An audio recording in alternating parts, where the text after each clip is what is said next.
Hello everyone and welcome back to Let's Play Donkey Kong Country 2 Diddy's Kong Quest. In the last part, we started off the game, we got here to World 2, Crocodile Cauldron, and now we're heading into the first level of it, Hothead Hop. Now, Crocodile Cauldron, as you can clearly tell by the aesthetics, is the fire world of the game. We're going to be seeing a lot of lava stuff going on here.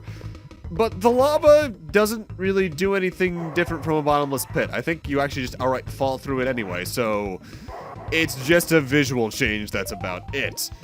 There's gonna be still some unique level gimmicks in here, don't get me wrong, but you don't have to look at it like outright a fire level where, say, touching certain parts of lava is instant kill, whereas others isn't, or the potential, there is no potential to bounce off of the lava like you can in like Mario 64 and such. Now, I remember the name of this stage, Hothead Hop, because it's there at the start, but that gets me into a topic I think I've touched on a bit in some other LPs. Games where every level has a name that's like completely unique and it's like wordplay, I have trouble remembering a lot of the names, if any, really. What it comes down to, I remember the names of the levels that gave me shit, be it as a kid or even in more recent days. For instance, instances of that are like Soda Lake in Mario World, Cold Hard Crash, so on and so forth. This game has the same thing going on. But now we have a new animal buddy to the series, Squitter, our little friendly Spider-Man friend. Squitter is the only animal buddy in the game that has an outright projectile attack. He can shoot his webs forward, and you can actually aim them up and down if you're holding up and down when you're doing that. You can also do the same with his A-button technique, his little platform webs. You press the button once to shoot them out, and then you press them again to, well, make the platform, usable. You can also aim those up and down. I think you can also use L and R to do something with the platform webs, but I forget exactly what. Also, I'm backtracking a bit here because I forgot to go right up after getting Squitter because that's where the DK coin is for this stage. Now, something I also want to touch on really quickly, because I touched on the get every K.O.N.G coin thing last parts. This game also has a couple of cheat codes. There's the sound test you get by... on the new game screen, selecting two-player contest and pressing down, down, down, down. I think it's just down 5 times, actually. That'll allow you to listen to all the music and sound effects in the game, I believe.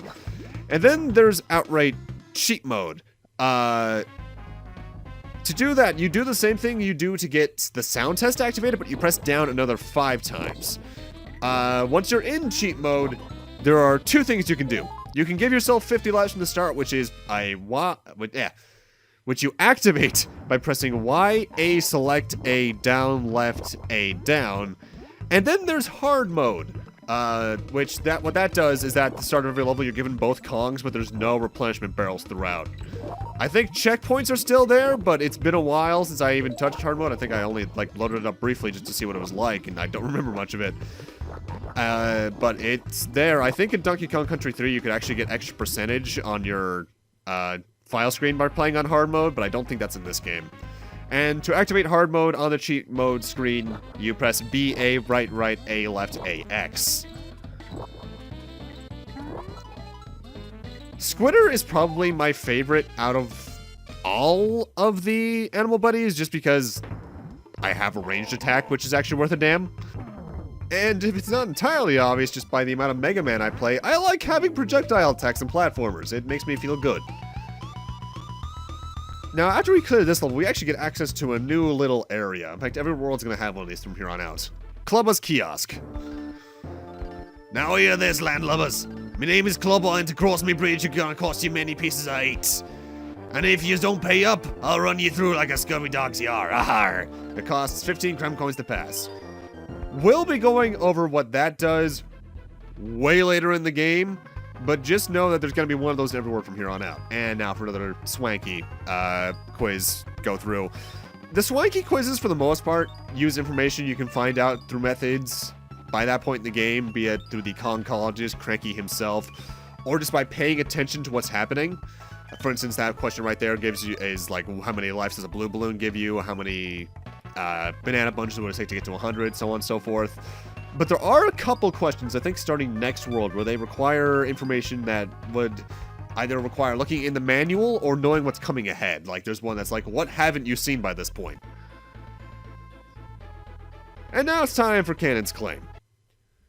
This level is going to introduce us to another new mechanic, but we're not going to be seeing that for a few moments. First off, you want a helicopter jump over here to the right to find the bonus for this stage, and this is one of my least favorite bonuses in the game. Not because the bonus itself is hard, but because to get everything, you need to make sure you know this DK coin's over here. That is the only DK coin, in fact, no, that's the only special collectible that's located in a bonus, and I do not like it. And this bonus actually brings us into the new mechanic I was talking about a moment ago.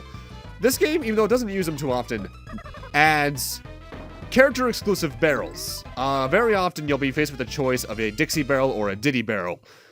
Of course, if you only have one, you're going to take the one that you have, but for the most part, it's as you would think. Only the character that's on them can use them, and they lead to slightly different paths. Usually one might lead to a banana coin, whereas the other one just leads you straight on the main path, so on and so forth.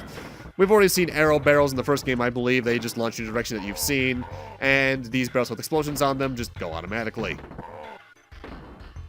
Also, I love this background. In fact, I will say, like Donkey Kong Country 1, DKC2 for the Super Nintendo is a very graphically, I almost say graphically intense, but no, that's not technically correct.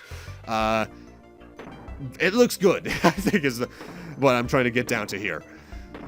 I want to say overall, I think it looks better than DKC1 too, because I think they get a bit more colorful with this game in the right way. And like, obviously, there's nothing too clashing, and there's no absurd graphical effects that make the game look eh. The animations also feel a bit more fluid, but at the same time, I can tell that's probably just because this game probably had more of a budget after the first one's success. Although I say that, but I think the zingers are just outright reused sprites. They don't reuse every enemy from DKC1 in this game, though. In fact, technically speaking, most of the Kremlings are technically newer versions of older ones. Like the claptraps, I believe, were the ones that went around the bottom of the floor, snapping their jaws open and closed were in the first one. In this one, I think they have a new name because they have a new design. So I guess it's a different genus or something? Now, I meant to mention this at the end of last stage, and I think it maybe even... I already forgot if I already mentioned that I was going to mention this. DKC2 also adds little animal buddy cancellation signs. They all have like a silhouette of the species that the animal buddy is and like a little cancel sign on top of them. As they would self-explanatorily show, they cancel out your animal buddy entirely. Now, they do those mostly just so you can't break the upcoming level design with the animal buddy in the case they're pretty broken for it. But they also usually place one right before the end of the stage because you can't activate the little target minigame at the end while on an animal buddy. And there is an added benefit to them. With most of them, you get, if you reach the sign with the animal buddy, you get a little reward. Sometimes it's as simple as like just a bunch of bananas or an extra life. Some of them are the K.O.N.G letters, though, and I think in at least one occasion, it gives you stuff that'll either be the DK coin itself or lead you to another bonus barrel. Now, it's unfortunate I got hit a moment ago, because the next bonus barrel's up there, so I have to fall all the way back to the level design and hope another DK barrel respawn from going into a bonus, and thankfully, as you can see here, it did. That took me a couple minutes, but now I can just team throw myself up here and get to this next bonus barrel. Now, the bonuses themselves, as I mentioned before, are pretty repetitive when you get down to them, but one thing I will say that makes them always fun to me, the music they use for it is so good. In fact, DKC2's soundtrack, I don't think it's as ingrained in my mind as DKC1, just because I've been playing DKC1 longer, but it's really, really good. There's a lot more actual melody in this game compared to just more atmosphere kind of melody, if that makes sense. Now, another thing that we've already mentioned, obviously, that Diddy's cartwheel jump allows him to jump farther and Dixie can fly. But another difference between the two comes down to how they hold barrels. And this is surprisingly important. Diddy holds barrels directly in front of him, like he did in the first game, which acts as kind of a shield to in front of you. Dixie, however, holds the barrels up in her hair.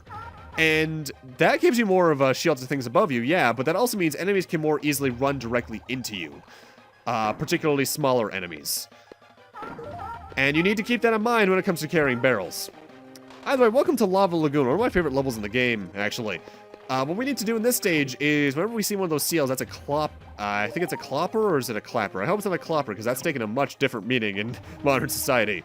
and you need to jump on him in order to have his saliva, I guess, calm down the lava into water. I don't know how it works. I just accept it and go with it. However, each one of those seals is a timer. If you don't get out of the water by the time the water turns back into lava, you are going to take a hit. However, I think there's technically a few stages to the lava, the water turning back into lava. Like, I want to say, when it's first turning red, you're good. It's only when it's really looking like thick tomato soup that I think it's going to outright damage you, but I honestly forget.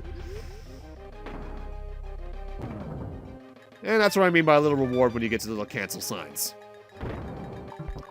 That secret is only indicated by a little banana, which admittedly is something I think the entire DKC trilogy does really well. While there are cases where a lot of secrets are pretty guide, dang it, or location, same with the warp barrels. Ultimately, I think they do a good job with indicating secrets and things you can pass through with bananas, if you're paying attention. And I just realized I haven't been talking about the warp barrels for this level. Back in Hot Head Hop, the warp barrel is right above the start. You need to team throw above the start and then execute another one straight up to the left of a camouflaged chest. Back in Cannon's Claim, it's below the ledge of the twin TNT barrels. Then you want to walk off the left edge and then helicopter spin to the right. And here in Lava Lagoon, it's above the second large clean crate, which doesn't have any moss or weeds covering it when you start the level. It's just past the first clapper enemy, or no, the first clapper and guarded by another enemy. Also, this is an invincibility barrel. We saw one of these last part, but I forgot to mention it. There's only a few of them in the game, but when you touch them, you're invincible for a brief period, and yeah, it's pretty self-explanatory. However, it's not like some games where your physics are completely unaffected by enemies. If you try to jump on an enemy, you'll still bounce off of them. And that's very important for one secret later on, I believe. Also, the previous level is a bit of a rarity in the game in that it actually has a duplicate of an item within it. There are 2 K.O.N.G letters located throughout the level, because one of them is technically missable in a much different way than like other things are usually missable throughout the game. And the way they make that work is that if you collect one of the N's, the other one disappears. There's a couple there's a couple of situations like that throughout the game where there's letters you can only grab through one of 2 pathways, and they make sure that no matter what pathway you take, you can technically get all the letters. So yeah, that's a nice little design thing they did. Either way, welcome to, I think this is Red Hot Ride, one of my least favorite levels in the game, because of these annoying balloons. Whenever you move left or right on them, just by holding left or right while you're on top of them, you move. However, you're also slowly falling towards the lava at the bottom of the screen. Thankfully, there are these little hot air vents that'll keep you flying. However, they strategically place enemies in places that are really annoying to get around. If you don't grab Rambi early on the stage, or if you lose him, and that's definitely not fun. But we want to keep Rambi around because we need him for one of the bonus rooms. Also, get out of here, Cruncha. I think that's a Cruncha. I think that's a returning enemy from 1. This is probably one of the levels that took me the longest to practice in the game. Because you just have to survive so long without taking a hit in order to get this particular bonus room. Thankfully, they make up for it by being a very easy bonus room. Though I should mention, in most bonus rooms, if you take a hit, you're knocked out of it. And at that point, you need to replay the level to get it again. Usually that's not so bad, though, because this game does share something with Donkey Kong Country 1 in that when you've cleared a stage and you re-enter it, you can leave immediately by pressing start and select in that order. That's kind of diggishly hidden there. Don't like that. Don't like that at all. I forget if leaving a level early once you've cleared a bonus will mark it as cleared on the map. I want to say it does because say you find every secret in a level and then you die, be it before or after the checkpoints. It will mark on the world map that you've already gotten both of the all of the bonuses and the DK coin in the case you did. So theoretically, I think leaving early would have the same effect. I would hope it would, because otherwise that's just stupid. Now, I think I briefly mentioned it in the first game, but there was a little sub-series of Donkey Kong Country on the Game Boy. I forget it was Game Boy or Game Boy Color. I think it was both, actually. Called the Donkey Kong Land series, and I played a little bit of those over the years. They're sort of pseudo-sequels to the main games that reuse a lot of content and level design ideas. The best way I can describe them is that they're the Mega Man Extremes for Donkey Kong Country, and that's pretty accurate in a lot of ways. And I think this level had a very similar incarnation in there. In fact, I think it was even called the same thing minus maybe a hyphen. I might tackle the Land series at some point. I don't honestly know if I will, but if I do, I guess I do.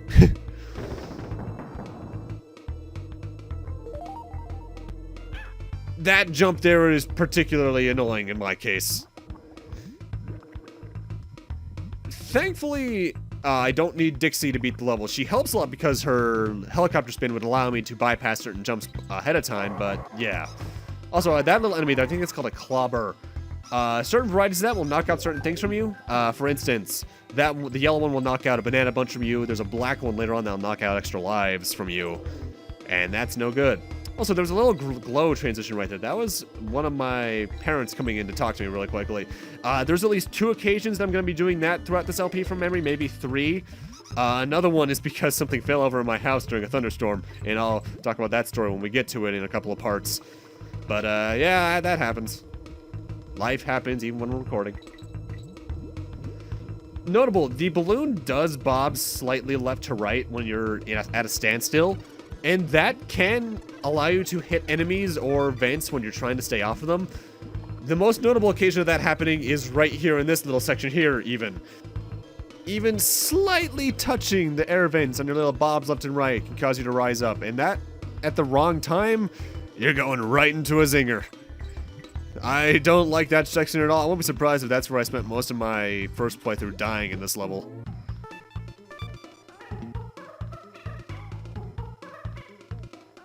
Also, I think some of the little jingles at the end of the stage change from world to world just due to the, or rather not from world to world, from music track to music track a little bit, just to fit the instruments a bit better.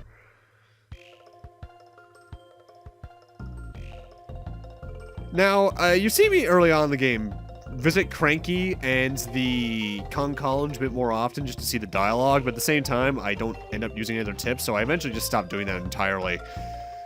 Eventually, the only K.O.N.G family place I end up getting any use out of is Funky's Flight, and we'll see what that is towards endgame.